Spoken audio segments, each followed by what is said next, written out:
quand il n'y a plus d'honnêteté quelque part, il n'y a plus de confiance. Il n'y a plus de confiance et il n'y a plus d'amour. Vraiment, cassez-vous. Yo les gars et les go, moi c'est Kevin. Et Maletti. Vous êtes sur la chaîne Lincoln Générique. Avant tout, n'hésitez pas à vous abonner, cliquez sur la cloche de notification si vous ne l'avez pas encore fait. Pour ne rien rater de tout ce que l'on discute ici avec vous. Alors, dois-je rester? C'est vrai, tout le monde n'a pas les mêmes mentalités, tout le monde n'est pas né dans le même environnement, tout le monde n'a pas les mêmes exigences, mais il y a des choses où on devrait dire non. Dans la relation, on doit dire non. Alors, on va faire ces 5 points qui démontrent que ça ne sert à rien de continuer. Surtout si la personne te montre vraiment qu'il ne veut même plus continuer, ne pas faire d'efforts. Le premier point sera l'infidélité. Donc, déjà, il faudrait savoir que l'infidélité, c'est pas juste le fait d'aller coucher là-bas, c'est le dernier point. L'infidélité, c'est je suis engagée avec quelqu'un, avec une chose, et je me consacre à cette chose-là. Une fois que je détourne mon attention vers une autre chose, vers une autre personne, et je fais avec cette personne ce que je faisais avec l'autre, c'est l'infidélité. Donc, si c'est que tu es en couple quelque part, et que tu embrasses, flirtes, fais même des petits bisous avec quelqu'un, c'est condamnable. Donc en fait ici on se dit que le moment où il ne faudrait plus rester dans l'infidélité, c'est quand ça devient déjà une pathologie. Voyez un peu genre ton mec t'a trompé une fois, tu l'as attrapé, tu pardonnes parce que c'est la chose qu'il faut faire dans le couple, tu pardonnes la première fois, vous essayez de comprendre ce qui n'a pas marché, ce qui a poussé que elle te trompe ou quoi que ce soit et tout. Et après tu pardonnes, continuer avec la relation, mais quand ça devient déjà 2 fois, 3 fois, 4 fois, quand c'est pathologique, quand c'est récurrent, quand la personne se plaît dans ça et que toi en retour, tu n'es pas très à l'aise avec le fait qu'il te soit tout le temps infidèle, qu'elle soit tout le temps infidèle, vaudrait mieux ne plus rester à l'intérieur parce que c'est toxique. Vaudrait mieux ne plus rester à l'intérieur. Pour aller dans la même lancée, des conneries que l'être humain aime faire, il y a d'autres super-héros et super-héroïnes qui portent main sur le conjoint et le conjoint. Ouais. Ça, je ne sais pas s'il faut encore faire un long discours dessus, mais vu qu'on est là, pourquoi il va faire? Généralement, on dit à la première gifle, il faut partir.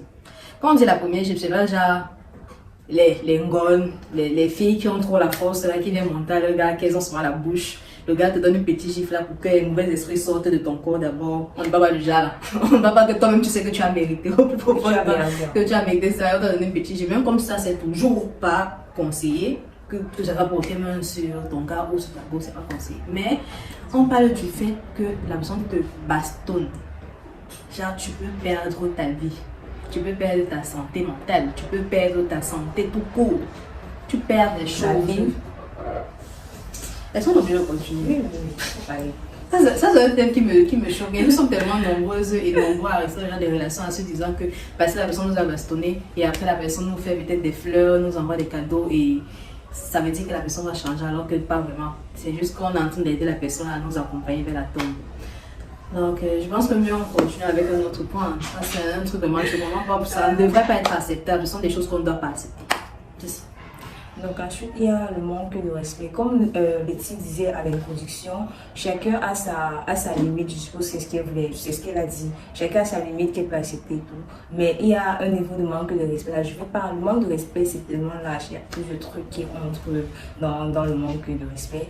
Mais mettez votre limite. Genre, dites-vous que la personne qui va me faire ça, bah c'est la limite de chez lui, je vais pas accepter. La personne qui va manquer de respect par exemple à ma mère, à mes parents, je vais pas accepter. La personne qui va placer votre limite au niveau du manque de respect et dites-vous que si tu atteins la limite là, c'est que c'est bon, je peux plus. Quand tu mets tes limites, ça veut dire qu'il y a aussi une limite en fonction de l'amour. Dans une relation, il doit y avoir de l'amour. Que ce soit amical, que ce soit sentimental, il y a l'amour qui est là. Maintenant, quand tu es dans une relation où il n'y a plus l'amour, tu restes quoi? Tu respectes quoi? On a dit dernièrement que la relation n'est pas à sens unique. Ce n'est pas une seule personne qui donne et une autre personne qui reçoit. C'est donnant-donner, c'est réciproque. Donc si tu es dans une relation où tu sens que, tu vois que you feel it, c'est-à-dire que tout te montre que la personne n'est plus intéressée par toi. La personne ne fait plus d'efforts.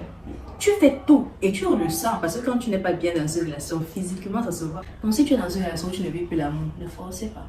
Même l'emploi ne force même pas. On ne force pas l'emploi, on ne force l'amour. cas, continue.